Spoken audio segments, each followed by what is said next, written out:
Sicario 3 is going to keep you hooked, trust me. The producers say Emily Blunt, Josh Brolin, and Benicio del Toro are all down to come back for the sequel. For fans of Sicario, just hearing that a third movie is in the works is exciting enough. But franchise producers Molly Smith and Trent Luckenbill had even more to share in an interview while promoting their Netflix film, Reptile. They revealed plans to bring back Emily Blunt, Josh Brolin, and Benicio del Toro. Blunt's return is especially intriguing since her character was missing in Sicario, Day of the Soldado. Smith and Luckenbill revealed that right now, del Toro is the most involved with Sicario 3 since they spent a lot of time discussing it while working on Reptile. But that doesn't mean Blunt and Brolin aren't in the loop. Smith confirmed that the main trio is all on board and eager to return to finish this part of the story. They said, "Our idea is to get the cast back together with Benicio, Emily, and Josh, and we've got a great story to tell." Benicio, by nature of just working with us most recently, has been probably the closest to it at the moment, but we're keeping all the talent informed. They've stayed close to it. Like Trent said, the strike has just slowed us down a bit on this last draft, but I think everybody is very excited. Everyone sort of knows the framework of the story and is very excited to hopefully get our shooting draft in order very soon. One potential challenge for Sicario 3 is syncing up the shoot schedules of its three main stars. Blunt, a regular in big blockbusters, might have a tough time finding room for the film. Brolin also has a packed schedule with projects like Wake Up, Dead Man, Father Frank in post-production, and The Running Man currently filming. But if the trio is committed to returning, the production team will likely find a way to make it work. While Smith and Luckenbill revealed no details from the Sicario 3 script, it's safe to say that, once again, the thriller will navigate the ethics and morals of FBI officers working on the Mexican border and dealing with local cartels. The film series doesn't shy away from revealing the corruption that shapes the frail relationships of the characters and the dangers involved in finding out too much, either from criminals or the police in the area. One interesting thing about Emily Blunt's character is that she was meant to be a very different character. Sicario is widely considered one of the best action films of the 21st century, thanks to the director's vision, Taylor Sheridan's fantastic script, and an impressive cast, which led to the sequel, Day of the Soldado. However, it's the original film and the authentic performances of its leads that make it stand out.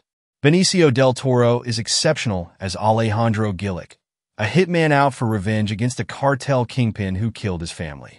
Josh Brolin is solid as DEA agent Matt Graver, who runs the operation. But if there's one performance that truly makes you sit up and take notice, it's Emily Blunt's amazing portrayal of Kate Mercer, an FBI special agent recruited by Graver to take on the dangerous cartels. When comparing Sicario to its sequel, one major reason the original is considered superior is the absence of Blunt's character. Interestingly, the studio initially wanted a man for the role before ultimately casting Blunt, which now seems almost impossible to imagine. In an interview with Kim Taylor-Bennett for Vice, Benicio del Toro revealed that the studio initially wanted Emily Blunt's character to be played by a man. This came up as del Toro discussed the iconic final scene between Alejandro and Kate, explaining how he, Blunt, and director Denis Villeneuve worked to rework the scene, making it different from the original script to create a more memorable ending.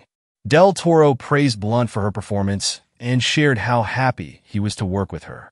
He also expressed support for the decision to make the protagonist a woman and cast Blunt, noting that as someone who identifies with the challenges of being a person of color in the industry, he sees a common struggle in women and actors of color being overlooked for tough guy roles like Mercer's. While acknowledging that the industry is changing, Del Toro pointed out that it remains difficult for some actors, especially women and people of color, to land substantial roles like the one played by Blunt and himself. In the interview, Del Toro shared that he believed it would have been a huge mistake to make Mercer a man. Although the studio was offering a bigger budget, Del Toro felt the film was stronger and more original with a woman in the role. He also emphasized that women and people of color are on the same side when it comes to gaining more screen time and meaningful roles that break away from stereotypes. Del Toro's hopes from that 2015 interview are becoming a reality. The industry has been increasingly spotlighting stories with women at the forefront. Films like Anatomy of a Fall, giving Sandra Huller the chance to shine, Emma Stone's standout performance in Poor Things, and Lily Gladstone's breakout in Killers of the Flower Moon are proof of this shift. Additionally, 2023 saw women taking on action roles in films like Ghosted, Rebel Moon, Indiana Jones, and The Dial of Destiny, and Mission: Impossible, Dead Reckoning Part 1. Blunt's portrayal of Kate Mercer was a pivotal moment, proving once again that women can excel in roles that challenge stereotypes. A similar thing is happening with Ana de Armas in Ballerina, where she is set to be the face of the John Wick franchise moving forward. Another great example is Taylor Sheridan's Lioness, led by Zoe Saldana, which draws some serious inspiration from Sicario. As Season 2 progresses, the political thriller feels a lot more familiar to audiences, while Season 1 of Lioness, originally called Special Ops, Lioness took the heroes into an international terrorist plot. This season brings things closer to home with rising tensions along the U.S. Mexico border. The show is starting to feel more like Sheridan's first action thriller, Sicario, and one scene in particular stands out. The chase sequence from the episode Beware the Old Soldier feels like it was pulled straight from the 2015 crime drama. Lioness Season 2 dives into a plot inspired by Sicario, as Joe McNamara by Zoe Saldana, Kyle McManus by Thad Luckenbill, Cody Spears by Sheridan, and their team cross the border to rescue kidnapped U.S. Congresswoman Hernandez. Things quickly go south when they're discovered by Mexican officials, and they're forced to flee north to the border with nowhere to go. Joe and her crew make a drastic choice: drive off a cliff and into the river separating the two countries. It's a high-stakes, intense moment that pushes the team to their limits, almost costing them their lives. The whole sequence has a kind of edge-of-your-seat tension and danger we've come to expect from Sicario. Written by Sheridan himself, this intense, pulse-pounding sequence in Lioness leaves us on the edge of our seats. There's a moment where it's unclear if the team will make it back to the U.S., and the thought of them being captured, or worse, is genuinely terrifying. In many ways, Joe is thrust into this dangerous operation, much like Emily Blunt's Kate Mercer in the original Sicario. She's not used to these high-stakes missions, especially one so close to home, and yet she finds herself in the middle of a war between the U.S. government and the cartels. With a third Sicario film still in development, it wouldn't be a surprise if Lioness and Sheridan's thriller trilogy had subtle crossovers going forward.